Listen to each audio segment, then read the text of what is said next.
Hello everybody, welcome back to my YouTube channel. For today's video, we're going to make tiny bonsai tree.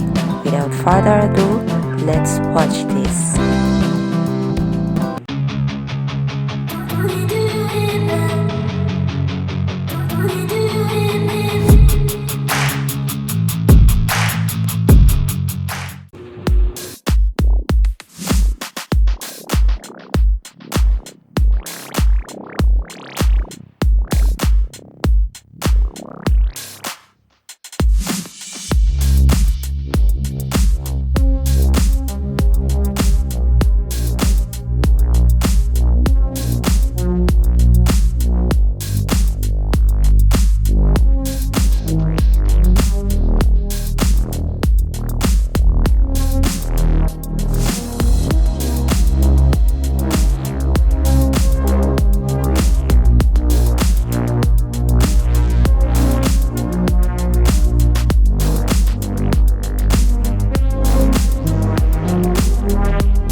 That's it for today's video. Please don't forget to like, subscribe, and hit the notification bell to keep updated.